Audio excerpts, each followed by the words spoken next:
休要给我花言巧语，我马上就要带兵上阵，听不得啰嗦。说，王爷，您可知道2400万两现银子需要装多少车？需要上百辆大车，上百名的大汉，沿途还要经过那么多州城府县，还请王爷明示，那旗头上该写什么呀？什么旗头？那么多现银子用银车押出去，那旗头上得写明了用于何处啊？是王爷的军饷，还是供奉王爷家眷用的？我们河东八家已经商议过了，这一次就算是砸锅卖铁豁出性命，也得把这银子凑齐了。王爷干的可是刀头嗜血、为国卖命的差事，如果我们还在乎那点银子，那也太不识抬举了。早就这么说嘛，何必受这份罪？你们写张欠条给李百万，让他来，这老家伙会办事。哎呀，不可啊，王爷，不可。我们刚才还在商量呢，这钱我们可以给，但是这好处不能让他李百万给得着了。这天下的银子都长一个样，怎么，他李百万的银子比我们好看点吗？就好像王爷，您带兵打仗吃尽了辛苦，要是最后功劳归了别人，您能咽得下这口气吗？再说了，河东八家乃是百年巨族啊，从省城到京师，他们哪一家都有交好的御史堂官呢？王爷一味的欺压下去，只怕好事变坏事了。其实我们想要给的，不止2400万两，我们想要给的更多。他李万堂请您过来压榨我们，花了多少钱，我们一样奉上。真是尖牙利齿！我一个堂堂带兵打仗的王爷，是来跟你做买卖的吗？还请王爷您给条活路吧。说说你们的主意吧。是。王爷既然在黄河两岸用兵，那这笔钱呢，就算是河东八家给王爷军队的军饷。但是这笔钱确实太多了，银车一推出来，势必闹得沸沸扬扬。那些言官参上几本倒不怕什么，毕竟王爷功高盖世嘛。怕就怕那有些人伸出手来也想分一份儿，那可就没意思了。所以我想着呢，把这些现银子运到京师，兑换4大行的银票出来，方便又好拿。到时候王爷自己往怀里一揣，岂不更好吗？好，那拿来吧。要多久？把现银子装车运到京师，再兑成银票，最后落到您的手里，2月为期吧。这已经是日夜兼程了。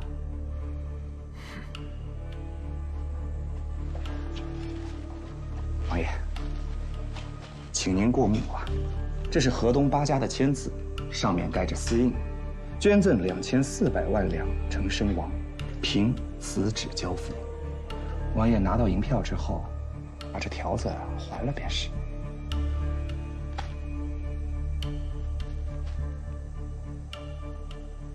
这我可做不得成。这薄薄的一张纸，就值2400万两银子，就凭它，我把你们放了。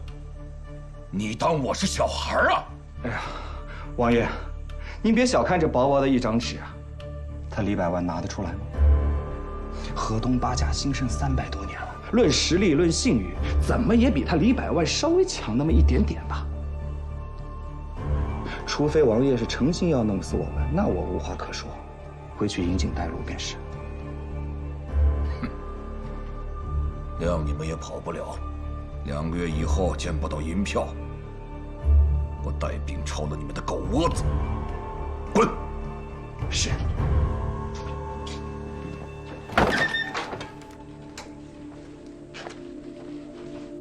东西收了，把营去山东，1天1道圣旨，老子都烦了。对。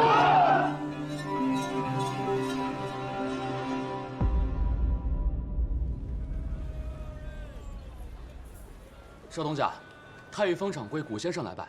就说我不在。等一下，为什么不见？他会觉得我算计他。算计他？他在太尉峰，你在万源道，你不算计他，算计谁？去，问问他什么时候把那300万两银子交出来，怎么放出来的？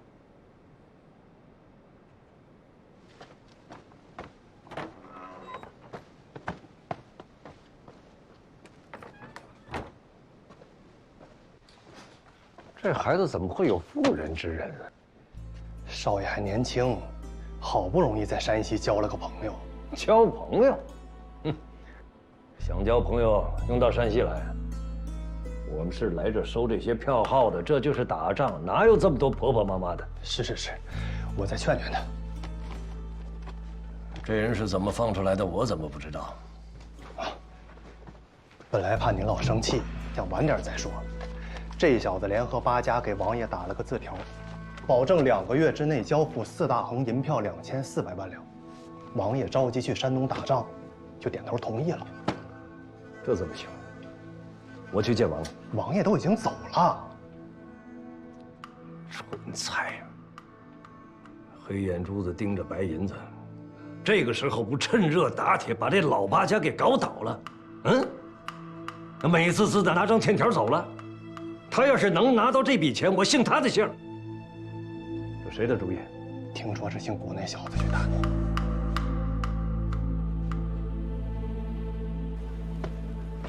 顾兄，你知道？你不用说了，我是来给你们送行的。送什么行啊？令尊做出这样的事情来，把山西上上下下的票号的人都给得罪了，他还能待得下去吗？大好的局面，毁之一旦。好好的一场戏呀，倒成全了这个小子。我爹这次进山西是做了周密准备的。我看你还是干脆投过来。他这么做虽然不光明磊落，但是在我看来是没有破绽的，你们抵抗不了。耍这种手段做生意，我是不会服气的。我不管他实力有多雄厚，在3个月之内，我要让太平号在山西关门上锁，不然我心倒过来写。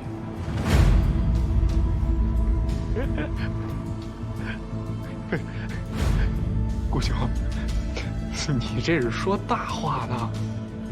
你爹凭的只是一股霸道，但天底下做生意的人，以信为本，以义为根，以流通为手段，以方便为路径。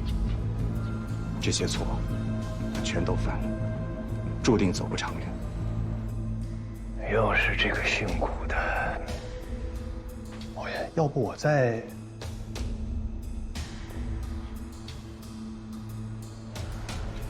京师很多事情还需要我处理，你留下来，就一件事。四处声称这8家各欠朝廷300万两银子，白纸黑字写得清清楚楚。朝廷一道旨意下来，管他谁的钱，贴上封条都是国家的钱。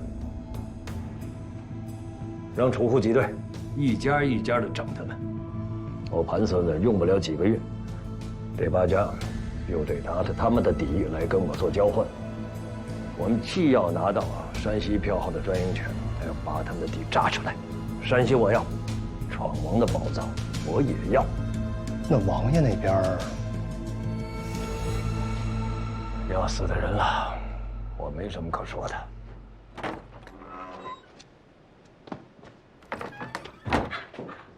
怎么样？他说你3个月之内一定会滚出山西。你怎么说的？我还能怎么说呀？这么强取豪夺的事儿都干了。我说他们老8家3个月之内一定会被太平号吞掉。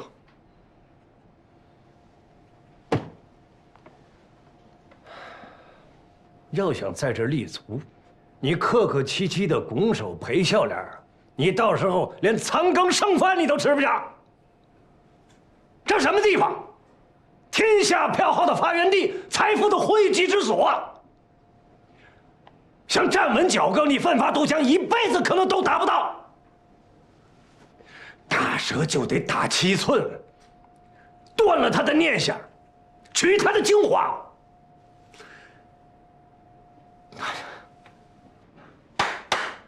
少爷，这才是真见识。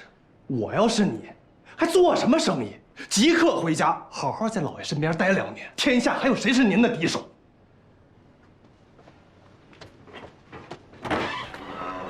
哎，顾兄，你怎么又来了？什么事儿？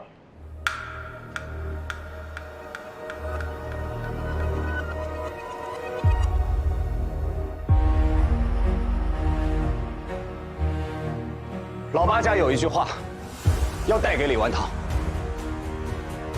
行商之人，以商道自律，不要再做以势压人的事儿了。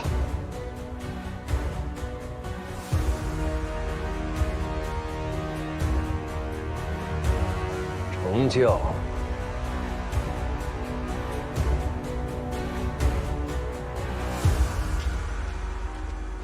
他怎么了？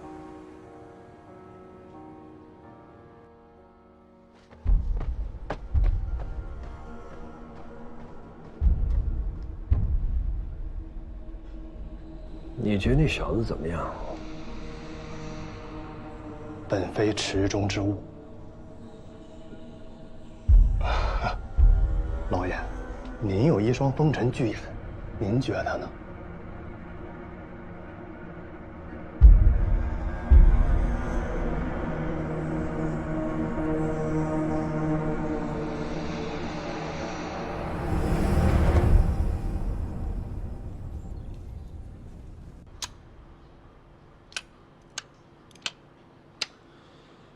这个主意是别人帮你出的呢，还是你自己想的呀？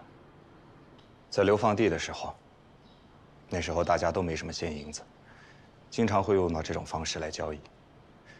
就好比我要上山打老虎，我需要钢叉猎刀，需要工具，需要食物，我只能先假设，如果我把老虎打回来，我即刻归还。那么店家再去跟铁匠说，也是先假设，如果我能把老虎打回来，他们即刻归还。久而久之，大家都认同了这种交易方式。可能这只老虎还在森林间跑着，但是它已经在我们之间被卖来卖去了。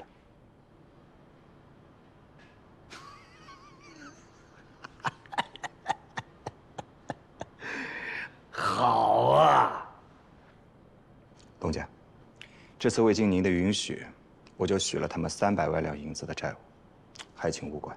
哎，说说理由。没什么理由，我只是在赌。我赌他们老八家能赢。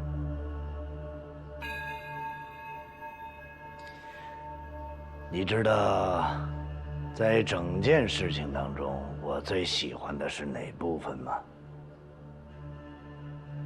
这个老八家呀，那是富可敌国，财力雄厚。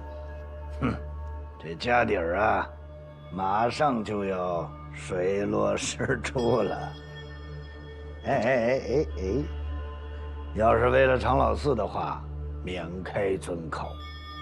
你最后一条没办好，等办好了，我不仅把他给放了，我也放了你。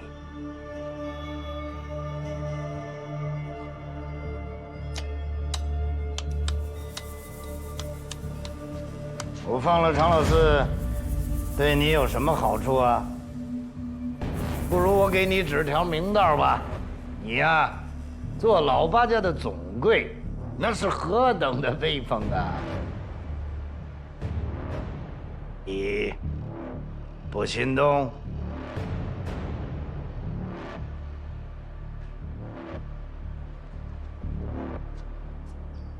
四爷不放出来，这个交易没法进行。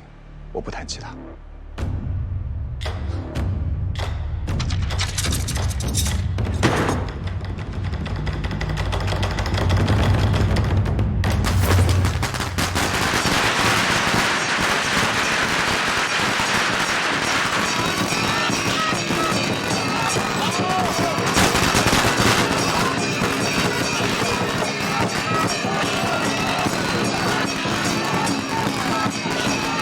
不是！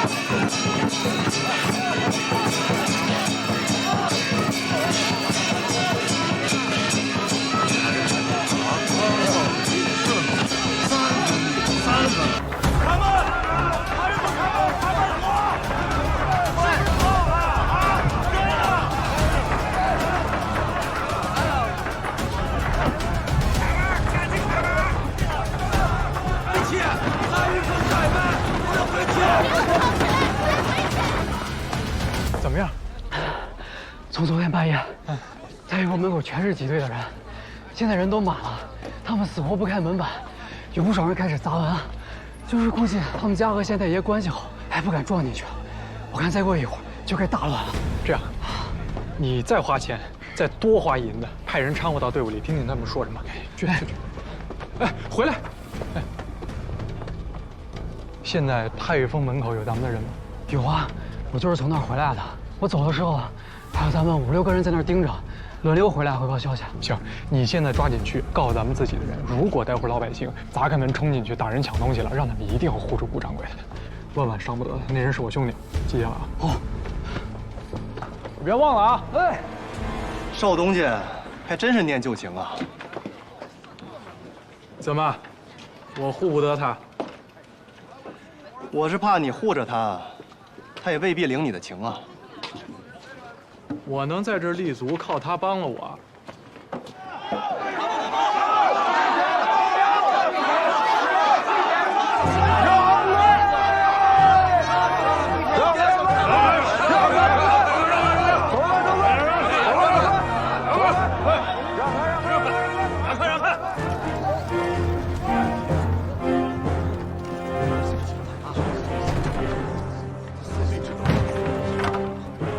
请顾掌柜。请出来。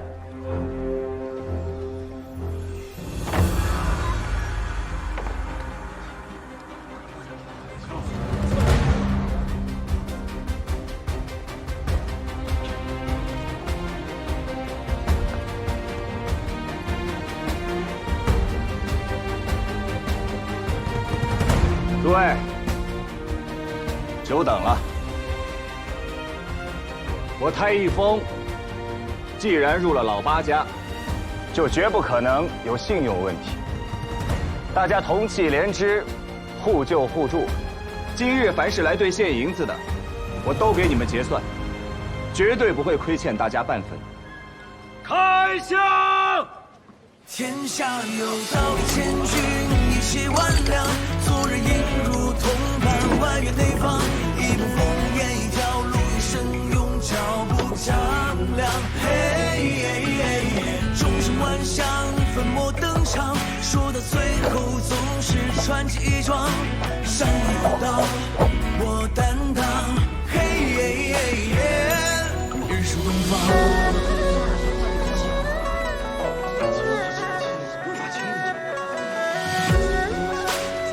拿下去吧。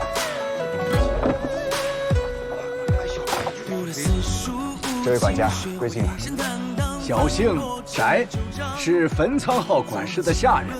大奶奶吩咐了，这些银子运过去，什么都不要问，一切听顾掌柜的调遣。翟管家辛苦了，这些红包你收着。顾掌柜，不用了，不用了。这些兄弟们也劳累了，给他们买杯酒喝。我要再推辞了。好。顾掌柜的赏下来了，给大家买酒喝。翟管家，把货物卸下来，车推到后院去。哎，好嘞，咱们做买卖了。卸银子了。车来了，车是什么车？银车，满满的全是银子。我们跟过去看见了，一封一封的。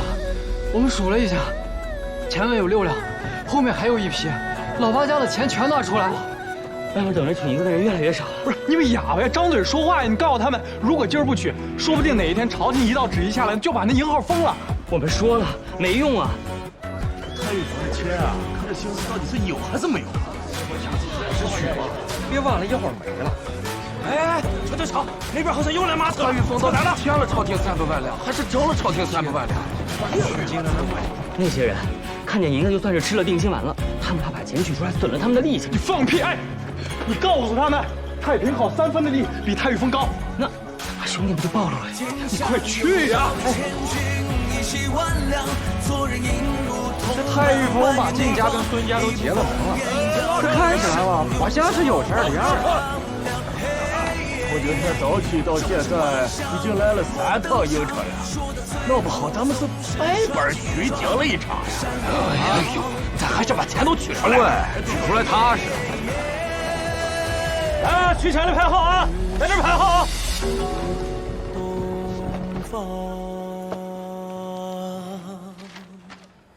你把这张条子递到李家，这3万两就算入了他们的账了，省得你带着现银一路上担惊受怕，等过了城门还要被那些官兵们劫上一道。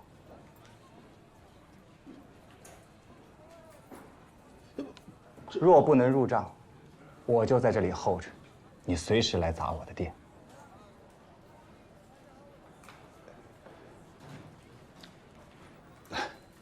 这倒是省事儿了。好，我信你。进。哎呦，顾掌柜，我能开个条？顾掌柜，我要开条。你们都要开条啊？啊，是。行吧，想开条的来我这排队。好。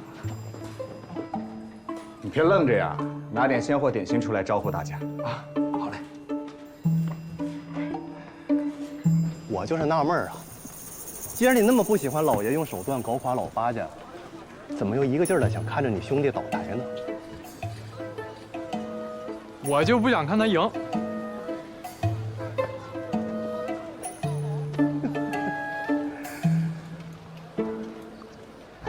这次我们的钱算有着落了。这到了心里边。哎呀，多谢。请，慢走。好。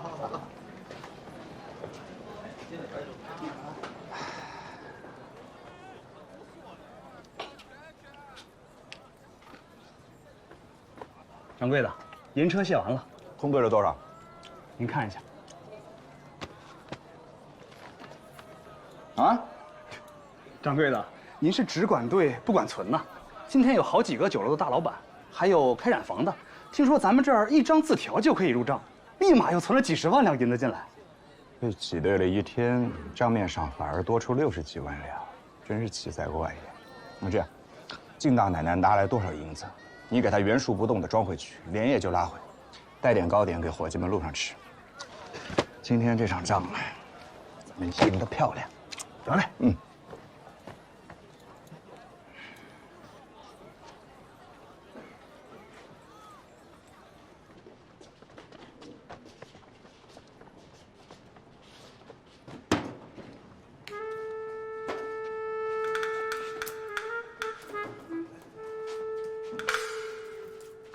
赵东家，这看着也没什么生意了，咱上班吧。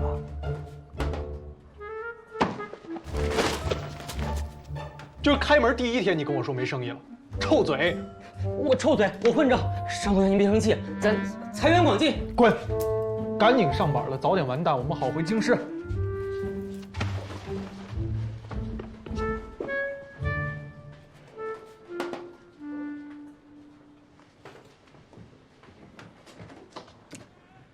我爹他现在到哪儿了？大概出山西了吧？那您现在赶快写封信，派人快马追上，让他老人家也享受享受。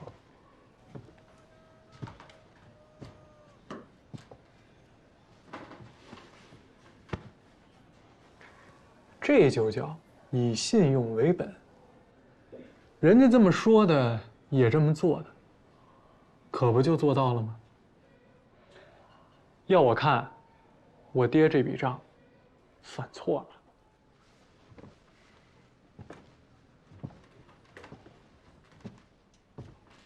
少爷，咱俩得想点办法呀。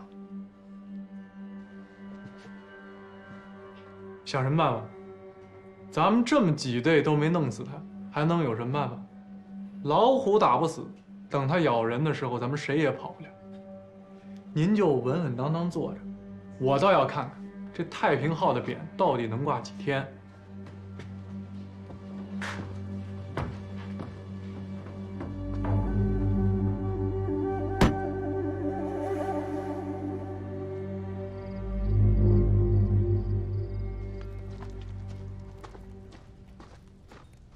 这些日子呀，全靠一个女孩子撑着这么大一个家，确实不容易。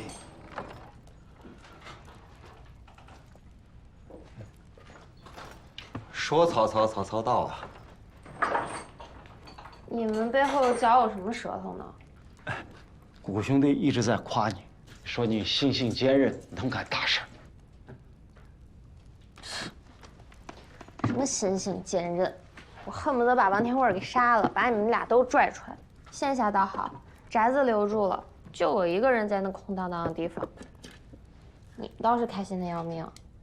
现在外面可都传他快成王天贵的干儿子了。那说干儿子的，纯粹就是在胡扯。王天贵是想通过我探听出闯王宝藏的下落，所以才一直扣着四爷不肯放呢。这世上真有闯王宝藏这说？我哪知道啊？不过以前读书的时候，先生说过，这世间万事万物皆有其主，有的东西不是你的，争到了也无用，唯有德者居之。知乎者也，又来了。啊，读书人的酸气又上来了，对不起。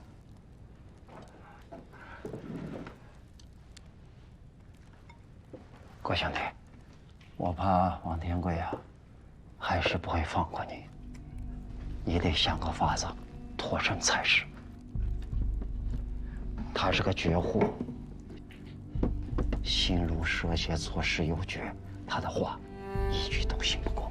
这个我自然知道，这场仗还没开始打呢。我还是劝你，你已经把他推到老八家总柜的位置上了，可以了。你的手段和能力，大家都看到了，就连王天贵这样的人，也不得不对你客气。这正是你走的好时候，你千万不要糊涂。四爷，这一次我若不亲手扳倒王天贵，把你救出来，我会自责一辈子。大丈夫立身处世，当恩怨分明。你对我的好，我永远记着。平日里不说，不代表我不知道。好了，我也就先回柜上了。我怕王天贵他急着找我。这2日我要去一趟金阳山庄，那老几位刚刚脱困，我也摘下了总柜这个责任，可以喘口气了，去看看他们。好。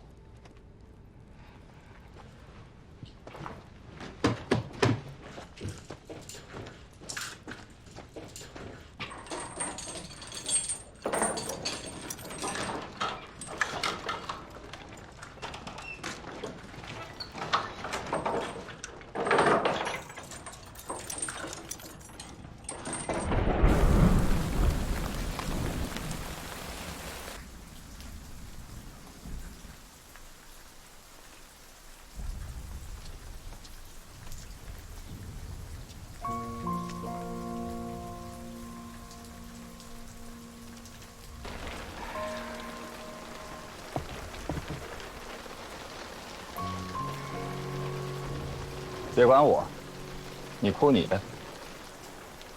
我不管你，你是鬼啊！我还没鬼好呢，鬼还能投胎，还有个盼头。我能盼什么？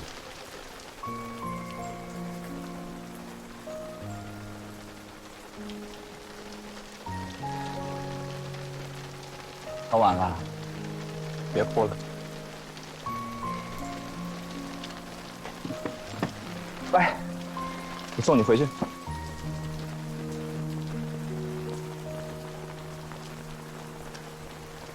哎，你没偷听我跟爹说话吧？没有啊，你们说什么了？没说什么，他就夸你来着。哎，四爷不怪我连累他，就阿弥陀佛了，不奢望他能夸我。你以后别总说你人不人鬼不鬼的，好像活不下去了这样。若真有慈祥，当初为什么要从宁古塔逃出来啊？你会好好活着的，你，还有我爹，你们都是好人。我也时常在想，要是你们不去宁古塔，我要不那么多事儿，你的日子兴许能好过一些。顾大哥，其实我心里明白的，你要听吗？听。我真心实意的不后悔去宁古塔，不后悔遇见你，也真心实意的盼着你跟我爹能早点脱困，让全天下害你的人都滚开，让你早点回到家中见到亲人，完成婚约，一辈子平安顺遂。至于我自己，我也会好好活着的，哪怕跟着我爹继续浪荡江湖，我这一生认识过你就足够了。生死之际，不畏就困，这是我们江湖道上的规矩。大家彼此安心吧。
我到家了，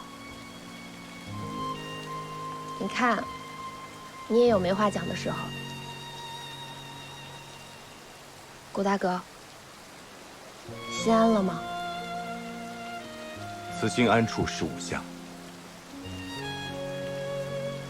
真酸。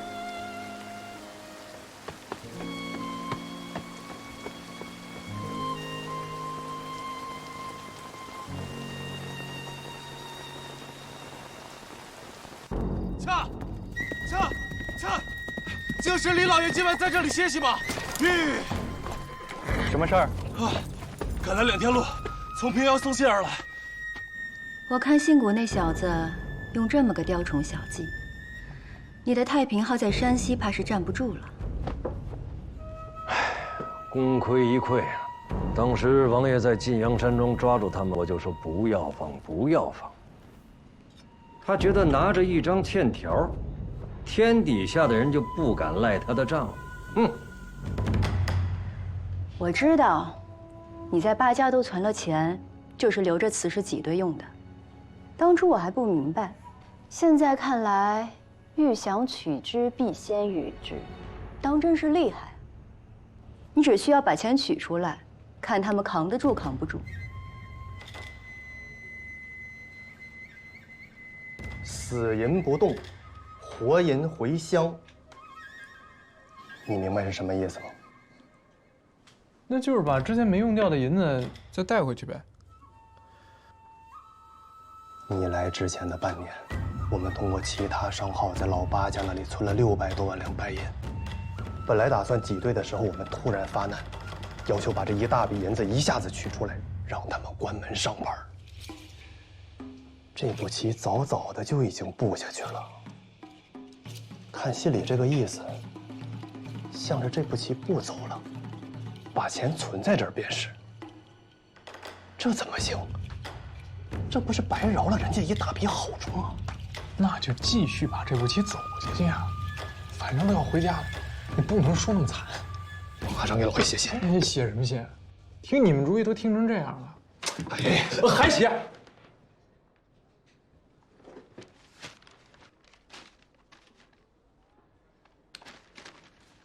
我倒是有个法子可以跟他们拼一下，要不要试试呀？少爷，您可别胡来呀！只许你们胡来。哎，今儿啊，厨房食材备得足，昼夜伺候，大家好吃好喝啊。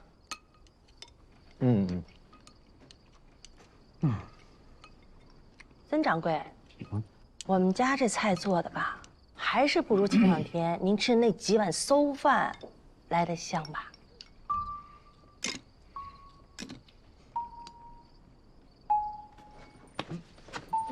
？10斤馊饭。哎呦，大奶奶，你就别提这事儿了，行不行？你这一说吧，我嗓子眼儿也跟有只小手似的。哎，大奶奶，来。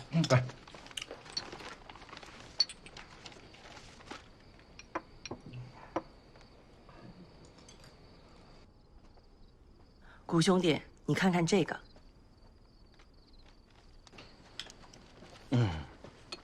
合适。那个李百万在半年前就在咱们几家银行里面存了600万两白银，现在一下子要提出去。我们巴家凑着600万两银，现在这个时候要，头寸可一下就空了。这哪是白银啊，这是杀人的刀啊！就算谷兄弟想出8家联手的主意，这么结对起来，你们谁受得了？想想这李百万用心之深，让人好怕呀。这钱，你们打算给吗？你有什么主意？我们听你的。依我看啊，这是李百万最后一张底牌了，但就这么交出来，真是不太高明啊。既然他要，那我们就给。王天贵那边的账我是清楚的，我可以一次拿出200万两白银，你们呢？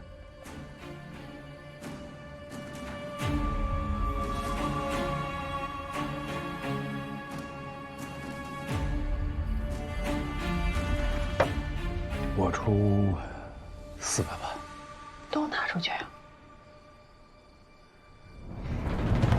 好极了。我回去找找库底，我也全部拿出来，好吧？什么买卖呀？啊，我带上我呀！好毒的主意！我就拿纸笔好好算算这笔账。到底什么买卖啊？啊？哎呦，刚才带什么买卖？别让我着急。谷兄弟出了个主意，太平号银子存利是3分，比我们高1分利。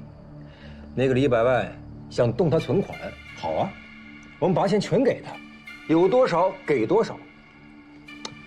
我们吃他利先去。这感情好啊！这一来一去的大买卖呀！是啊。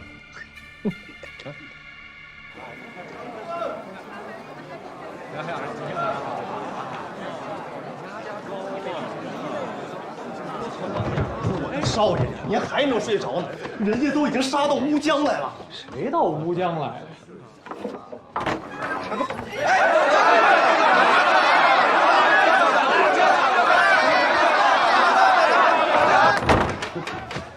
是，开门吧。您没看见这都是过来存现银子的？他们来还那600万两银子？何止啊！您看这银车都已经排到平遥城外10里地了。咱们存银利高1分，人家是推着现银子过来吃利息的。老八家的库里子都快出来了。当初我让您听老爷的话，您非跟我斗这个气，怎么样？现在您敢开门吗？哎呀，少爷，您还真开门啊！您跟我斗气有意思吗？咱没个准主意不行啊！这点钱都掏不出来吗？你不是跟我说有准备吗？咱们就是有金山银山，也不能这么冤大头啊！都要上本回京了，得罪了老八家，还要让人吃一把利息，何苦呢？让人笑话！别敲了，窝里人都死干净了。王，现在要是不开门，咱们就真的没办法在这儿立足了。你想好怎么办了吗？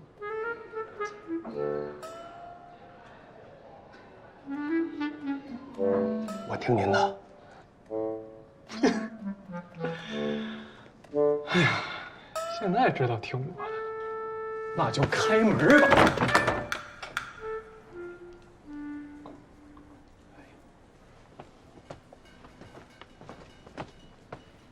李钦兄，顾兄，那些银车呢？出来吧！哎呀，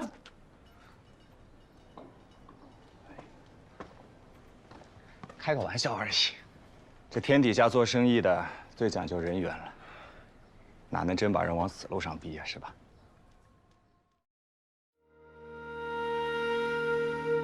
并肩登楼，一起走向头。风雪踏过山海同游，人世道险与凶，心一诺千斤重，为了向命运的捉弄。相逢间无语中，仿佛花意匆匆，半只脚共闯荡，如日初升。